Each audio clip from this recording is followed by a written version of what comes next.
Егер дәрігер сізге қан қысымын түсіретін дәрі жазса, сол дәріні өмір бойы ішесіз. Бір рет бастасаңыз, тоқтату қиын. Себебі дәрі қысымды түсіреді, бірақ себебін жоймайды. Дәріні тоқтатсаңыз, қысым қайта көтеріледі. Осыны дәрігерлер сізге айтады ма? Көбіне жоқ. Бүгін мен сізге дәрі ішпес бұрын не істеу керектерін айтамын. Және бұл бос сөз емес. Гарвард университетінің зерттеушілері дәлелдеген нәрсе. Мен нұрөке дәрігер. Қан қысымы бүгінгі күннің ең жиі кездесетін мәселесі. 50 жастан асқан адамдардың жартысында қан қысымы жоғары. Жартысында. Және олардың көпшілігі дәрі ішеді. Жылдар бойы. Кейде өмір бойы. Ал дәрі не істейді? Тамырды кеңейтеді. Жүректің соғу жиілігін азайтады. Қандағы сұйықтықты азайтады. Нәтижесінде қысым түседі. Бірақ неге қысым көтерілді? Сол себеп жерінде қала береді. Мен бүгін сізге себепті айтамын. Және сол себепке бағытталған табиғи жолдарды айтамын. Егер осы жолдарды ұстансаңыз, кейбіреулерінде дәрінің дозасы азаяды. Кейбіреулерінде дәрі мүлдем керек болмайды. Бірақ бұл жерде бір маңызды ескерту бар. Мен сізге дәріні өз бетіңізбен тастаңыз демеймін. Дәрігеріңізбен ақылдасыңыз. Мен айтатын жолдарды қолдансаңыз, анализдеріңіз жақсарса, дәрігеріңіз өзі дозаны азайтады. Дұрыс жол осы. Лайк басыңыз және каналға жазылыңыз. Бастайық. Қан қысымы неге көтеріледі? Бірінші себеп – тамырлардың қатаюы. Жас кезімізде тамырлар икемді, серпімді болады. Жасқа қарай тамыр қабырғалары қатаяды, икемділігі азаяды. Жүрек қанды айдау үшін күштірек соғуға мәжбүр болады. Осыдан қысым көтеріледі. Екінші себеп – тамырларға май жиналуы. Жаман холестерин тамыр қабырғасына жабысады, бляшка жасайды, тамыр тарлады. Қан еркін жүре алмайды, жүрек күшірек соғады, қысым көтеріледі. Үшінші себеп – бүйрек мәселесі. Бүйрек қандағы сұйықтық мөлшерін реттейді. Бүйрек жұмысы нашарласа, қанда артық сұйықтық жиналады, қан көлемі артады, қысым көтеріледі. Төртінші себеп – тұз. Тұз денеде су ұстайды. Артық тұз, артық су, артық қан көлемі, жоғары қысым.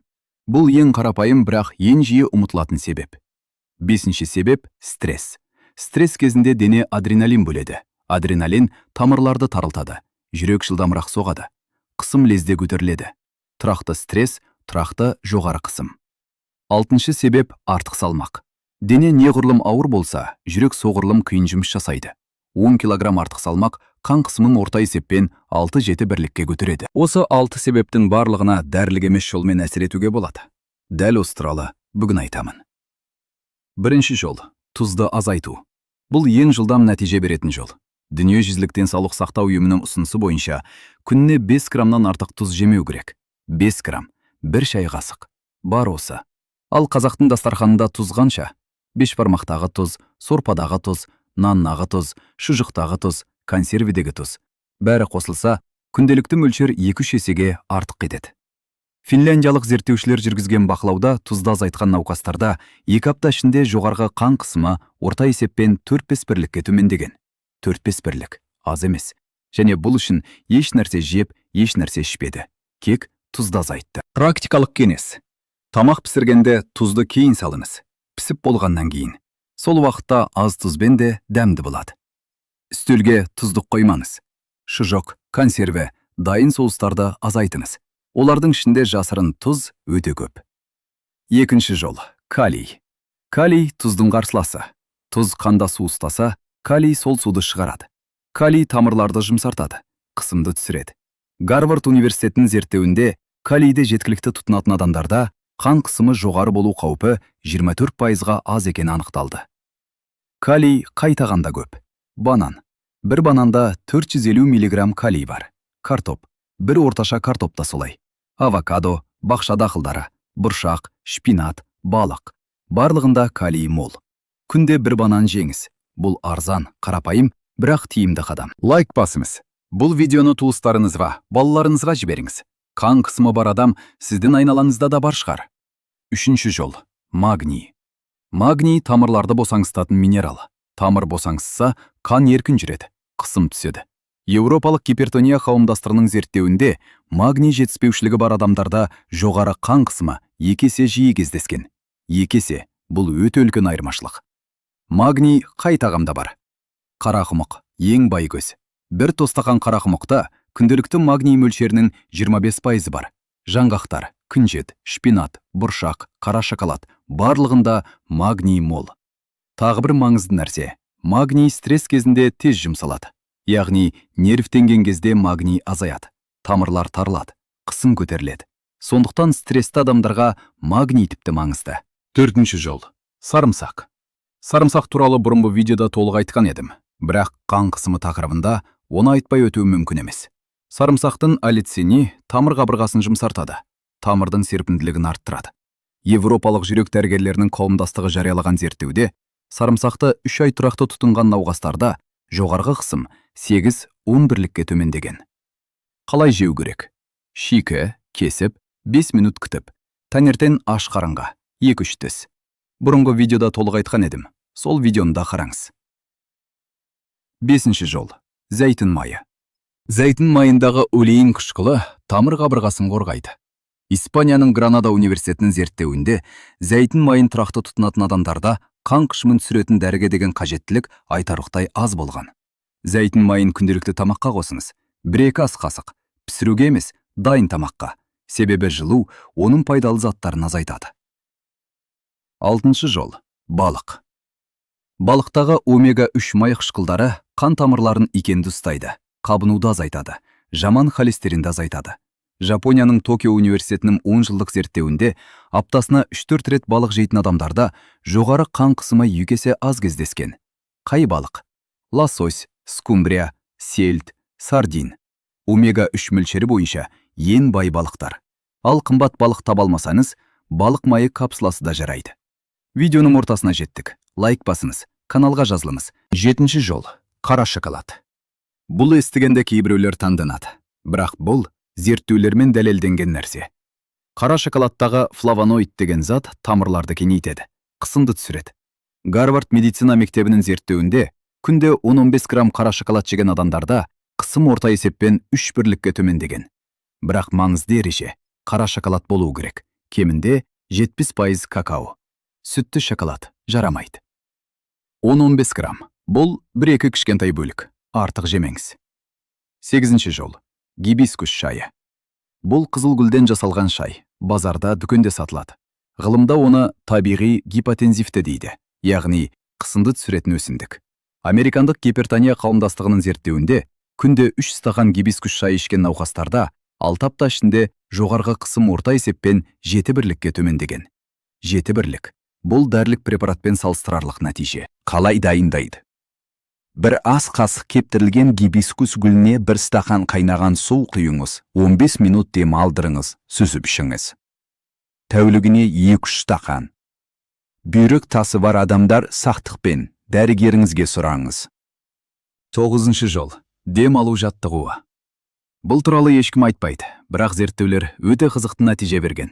Американдық жүрек қауымдастығының зерттеуінде күнде 5 минут баяу, терең дем алу жаттығуын жасаған адамдарда 6 апта ішінде қан қысымы орта есеппен 9 бірлікке төмендеген. 9 бірлік бұл кішкентай таблеткадан аз емес. Қалай жасайды?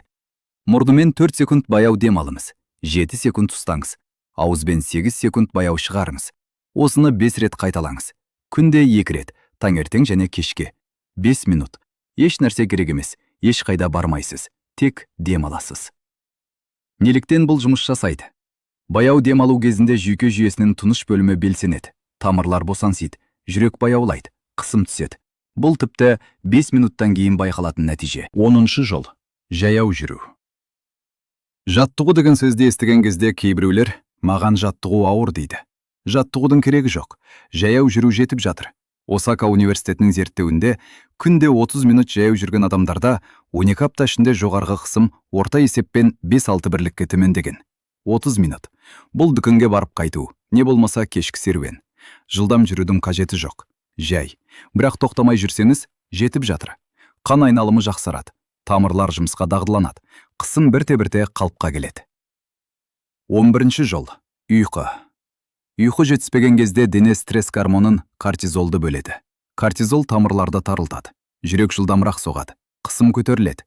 Американдық ұйқы қауымдастығының зерттеуінде түнде 6 сағаттан аз ұйықтайтын адамдарда жоғары қан қысымы 2 есе жиі кездескен.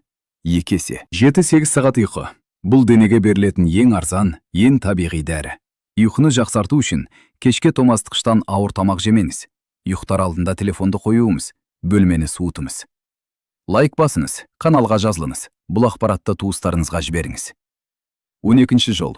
Кофеинді азайту. Кофе, қара шай, энергетик, барлығында кофеин бар. Кофеин тамырларды лездет арылтады. Қысымды уақытша, бірақ айтарлықтай көтереді. Егер сізде жоғары қан қысымы болса, күнде 2 кеседен артық кофе ішпеңіз. Ал энергетиктен мүлдем бас тартыңыз. 13-ші жол. Темекіні тастау. Темекінің ішіндегі никотин тамырларды тарылтады. Бір темекі шеккеннен кейін қан қысымы 20-30 минут бойы жоғары болады. Күнде 20 темекі шегетін адамның тамырлары тәулік бойы тарылған күйінде болады. Тамырлар тарылған, жүрек соғады. Қысым жоғары. Темекіні тастаған адамдарда 1 жыл ішінде жүрек ауруы қаупі жартысына дейін азаяды. Енді сізге маңызды бір нәрсені айтайын. Осы 13 жолдың барлығын бірден қолданудың қажеті жоқ. Жасаңыз деп айтпаймын, бастаңыз деп айтамын. Бір нәрседен, ем оңайынан. Ертең таңертең оянғанда тұзды азайтыңыз. Бұл бір өзгеріс. Бір апта өткенде күнде жаяу жүруді қосыңыз. Тағы бір апта өткенде сарымсақ немесе гибискус шайын қосыңыз. Бірте-бірте, асықпай. Бір айдан кейін қысымыңызды өлшеңіз. Нәтижені байқайсыз. Дәрі ішіп жатқандарға дәрі ішуді жалғастырыңыз. Бірақ осы жолдарды да қосыңыз. 2-3 айдан кейін дәрігеріңізге барып анализ тапсырыңыз. Егер қысымыңыз тұрақты жақсарса, дәрігеріңіз өзі дозаны азайтады. Дұрыс жол осы. Ал дәрі ішпейтіндерге қысымыңыз жаңа ғана байқалған. Алдын алу мақсатында осы жолдарды қолданыңыз. Дәрі ішпей-ақ қысымды қалыпқа келтіруі мүмкін. Бірақ дәрігер бақылауынсыз болмасын, тұрақты өлшеп тұрмыз. Енді бүгінгі видеоның түйінін айтайын. Бірінші, тұзды азайтыңыз. Күнде 1 шай қасықтан артық жемеңіз. Екінші, калий жеңіз. Күнде 1 банан немесе картоп. Үшінші, магнийге бай тағамдар. Жеңіз, қарақұмық, жаңғақ, күнжет. Төртінші, сарымсақ жеңіз. Шикі, таңертең 2-3 тіс. Бесінші, зәйтін майын тамаққа қосыңыз. 1-2 ас қасық. Алтыншы, аптасына 3-4 рет балық жеңіз. Жетінші, күнде 10-15 грамм қара шоколад жеңіз. Сегізінші, гибискус шайы ішіңіз. Күнде 2 стакан. Тоғызыншы, таңертең және кешке 5 минут баяу демалу жаттығуын жасаңыз. 10-шы, күнде 30 минут жаяу жүріңіз. 11-ші, 7-8 сағат ұйықтаңыз. 12-ші, кофеинді азайтыңыз. 13-ші, темекіні тастаңыз. Осы 13 жолдың барлығын емес, бүгін біреуін таңдаңыз. Ем оңайын, ертеңнен бастаңыз. Бұл видеоны балаларыңызға, туыстарыңызға, достарыңызға жіберіңіз. Қан қысымы бар адам сіздің айналаңызда да бар шығар. Бұл ақпарат олардың денсаулығын сақтауға көмектеседі. Комментарий жазыңыз. Қан қысымыңыз бар ма? Және бүгін қай жолды таңдадыңыз? Видеоға лайк басыңыз және каналға жазылыңыз. Денсаулық болсын. Ұзақ өмір сүріңіз.